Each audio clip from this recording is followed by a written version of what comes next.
E aí pessoal, beleza?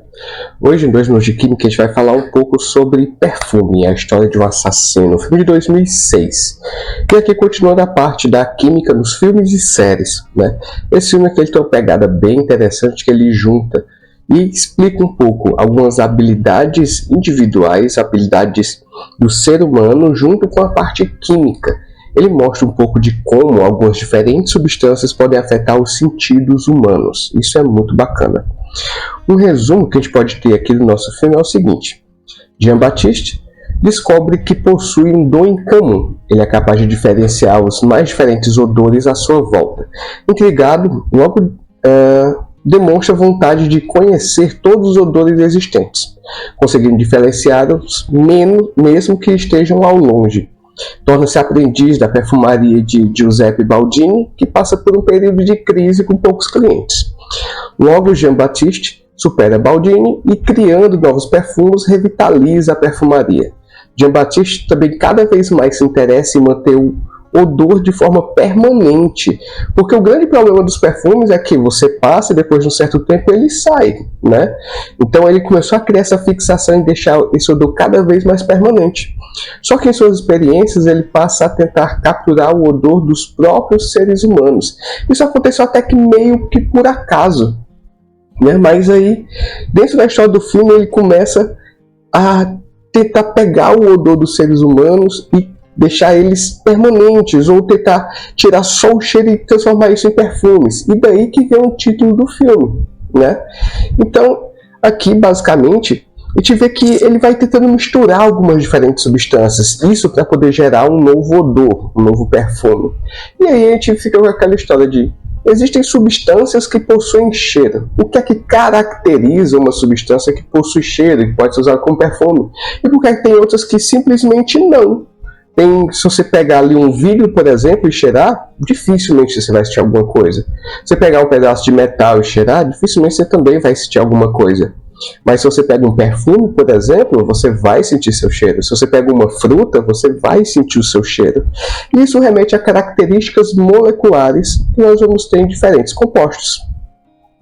Então, a primeira coisa que a gente tem que comentar é o seguinte: tá vendo que ali ele pega e fica tentando puxar o ar para perto do nariz? Isso daí é basicamente com a característica que nós podemos falar chamada volatilidade. Volatilidade nada mais é do que a capacidade dos diferentes compostos irem para o estado gasoso.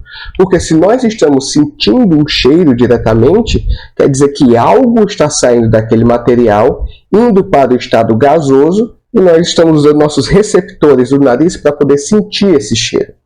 Então, para poder falar isso, eu coloquei aqui um pouquinho sobre esses 3 carinhas que dá para a gente poder prestar atenção. A acetona, a água e o óleo. Quando a gente fala de pressão de vapor, a gente vai ver o seguinte: essa pressão, ela basicamente é a pressão no qual o composto deve estar para que você tenha uma transição natural para o estado gasoso. Quando essa pressão iguala-se ao do ambiente, a gente vai ver que ele já está naturalmente gasoso. Quanto menor for essa pressão que nós vamos observar, quer dizer que mais difícil será ele ir para esse estado. Então, quando a gente olha aqui, por exemplo, a acetona, vê que no recipiente fechado, temos várias partículas gasosas ali e uma pressão mais elevada. Na água, nós temos algumas partículas gasosas, uma pressão menor, e quando olhamos para o óleo, nada gasoso aqui, né, e a pressão tende a 0. Então, isso mexe muito com o que faz com que nós possamos sentir ou não o cheiro de algo. E isso está diretamente ligado a uma coisa também muito importante na química, que são as forças intermoleculares. Aqui do lado eu coloquei, por exemplo, moléculas de água. A gente consegue ver que, por mais que elas tentem se afastar, uma acaba puxando a outra para perto de si. Forças intermoleculares são forças entre as moléculas, não é uma ligação química entre uma molécula e outra. Quando essas forças elas são muito fortes, quer dizer que uma molécula não consegue se distanciar muito da outra. E aí, normalmente, esse material vai estar no estado sólido. Quando você tem uma boa flexibilidade ali, elas conseguem se afastar um pouco, você vai ter uma solução no estado líquido, e quando elas realmente não têm essa força de atração e se dispersam bastante, você vai ter ali um material no estado gasoso. Então, quanto menor forem as forças intermoleculares, mais facilmente aquele material vai para o estado gasoso, e aí nós vamos conseguir sentir o cheiro deles, digamos assim, né? E moléculas que possuem cheiro, normalmente tem alguns grupos característicos. Eu coloquei aqui algum deles, né? Olha só, alfamilcinamaleído, cinamaldeído é a fragrância artificial de óleo de jasmim. Olha aqui, é um composto cíclico, um composto aromático, como é chamado. Olha só, aromático, quando você vê lá um ciclo aromático, quer dizer que ele possivelmente tem cheiro. E aí, ó, caracterizado pelo seu ciclo aromático aqui. Se a gente pega aqui, por exemplo, o trinitrobutilmetaxileno, a fragrância artificial de almíscar, né? Também, ó, pode notar que ele tem essa característica aromática, tem seus nitrogênios ali nas posições 1, 3 e 5, né?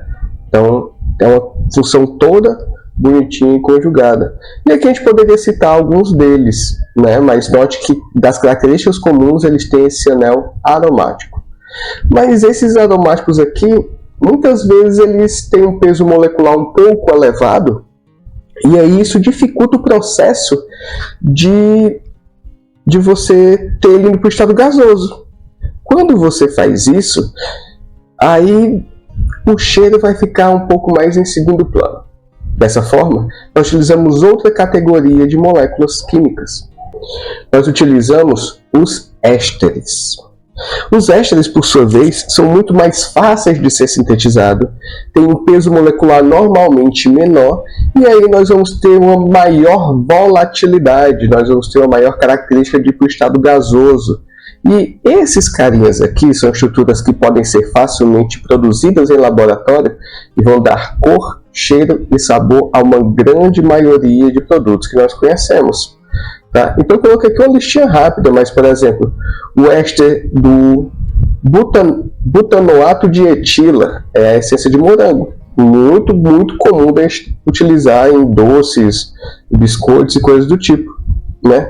Olha aqui, etanoato de butila, essência de framboesa, benzoato de metila, essência de kiwi e assim por diante, né? Então você pode ver que temos aqui diferentes ésteres que vão dar sabor, cor e cheiro a diferentes produtos. Isso daqui é um produto sintético.